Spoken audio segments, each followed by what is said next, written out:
fancy. I understand.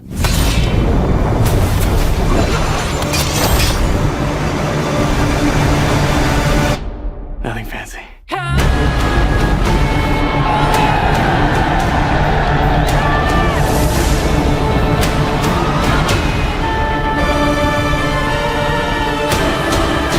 Fanáticos de Dune, somos felices. Termina el mes con el estreno de la segunda parte de esta extraordinaria producción basada en los libros de Frank Herbert, basada en la ciencia ficción, pero en la fantasía, pero en la política, pero en la economía, pero en la religión, en el fundamentalismo. Es una de las grandes historias de todos los tiempos. 1965 se escribió la novela.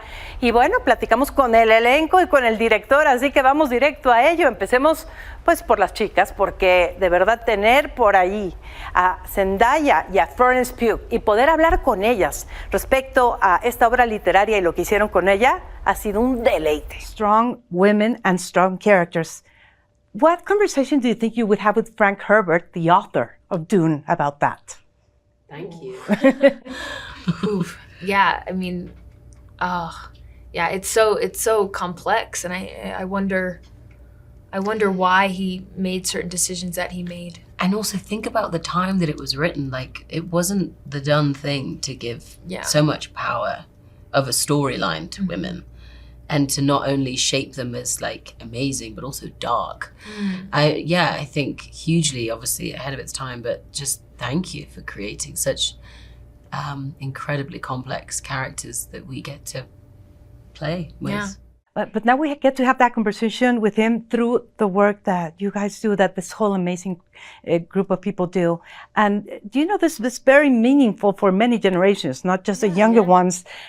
What have you heard from people? Because I'm just so amazed at that. Yeah, I couldn't agree more. I think something that has been such a gift in this process is getting to know how much it means to people who have grown up with the material, who have read the books, and feel so connected to these characters. And I think seeing that, and then also seeing Denis' joy and excitement in the same kind of way, I think is the reason why people connect so much, not just to the first one, but hopefully to this one, because they feel like a true fan also made this, someone who deeply cares about the text and what it's supposed to be saying and all these kinds of things. I think he has such an attention to detail and a thoughtfulness. When you're in a big scene and many things are happening, where do you focus? You have a great director, but how do you do that? Because I think most of the most impressive acting, I believe, like growing up, is the in-between. It's the space between the lines where you actually get to see the most human reaction on a face, because that is how we will communicate. We communicate more with our facial movements and our interactions than we do with words. I mean, how many times do you say you're okay when actually you're not okay? Las dos mujeres muy inteligentes, muy capaces, grandes actrices. Francamente estoy muy emocionada por esta nueva generación, por lo que tienen que decirnos y por cómo lo están haciendo. Y sí, las preguntas pues deben estar a esta altura. Lo intentamos, sí, lo intentamos. Igual que lo intentamos con Austin Butler y Timothée Chalamet. La verdad, encantadores ambos. Y encantador también platicar con ellos acerca cómo se dice gusano de tierra o gusano de desierto en nuestro idioma. Now that Dune is such a reality and so important, and I believe that Dune 2 finally lets people understand absolutely everything. I agree. Hero, anti-hero, I know that's simple, but what would you say? No, I think he's a complicated figure. I think Frank Herbert said when after the book came out that he felt Paul was being misunderstood as a hero and it wasn't clean cut. Certainly, if we get to make another film, it'll really be even clearer what a complicated figure Paul is. But for the moment, I think when he sees Fate Raufa and what a stark vision of terror he is, I think his role becomes heroic in a sense. But otherwise, I think he's complicated, sort of in an impossible circumstance. Yeah, pretty much as a world right now, and that's what scares me a little bit, because this was written so far back. It's so relevant for now, but it's about the future. And fundamentalism has been all over the place Yeah. in real life and in fiction. What do you guys make of that still happening? I mean, it's pretty incredible how ahead of his time he was, Frank Herbert. I read the book when I was 15, and I didn't see those parallels. And then reading it again right before we started filming, I started thinking about all these moments throughout history that have had figures like these, and then thinking about the planet and thinking about the way we treat our planet. And there's just so much in that. Yeah, religion, politics, but also a lot of action. So, trying to get the emotions and the message through while writing with storms. Yeah, right, sandworm. Yeah, sandworm. Looking so cool. Gusano de tierra. So, wait, what do you call it? Gusano de tierra. That sounds really. That sounds cool. That's a beautiful way to say it. Sounds cooler. Yeah, I like that. We should say that. Yeah. So, of course, you have an amazing director, but could you break it down a little bit of how you guys stopped and got those emotions through so amazingly? Well, I gotta say, like you said, it's a great director. It's as the actors, as opposed to the set designers or the cinematographer or the stunt supervisor, or we're not shot listing. We're really in charge of if there's one thing we're in charge of, it's the emotional development of the character. But you might not know on a set of this size or in sequences this intricate, what moments exist where without the specific help from your director, in this case Denis, who is I don't want to say wiser than everyone I've worked with, because I don't want to offend anyone, but just incredibly prescient about how to communicate with his actors. And for that sandworm sequence in a specific sense, they had a shot list that was enormous, that they shot over 3 months. Pocos actores tan encantadores y con una trayectoria tan diversa y tan brillante como la de Josh Brolin. Y sí, llegamos con él y como siempre, un encanto acerca de todo lo que nos dice respecto a su participación nuevamente en Duna 2. It's still a problem in Frank Herbert's, or still a very moving thing for society in Frank Herbert's text, and obviously on this film. Yeah. Do we have any hope? It's funny. You can only have hope if you change things, obviously, within yourself, within your own bubble, within yourself. So I think it's, again, just a reminder. I was listening to an interview yesterday of Frank Herbert, and I didn't see it. I was just kind of scrolling through these interviews, and it was like, oh my God, there's Frank Herbert.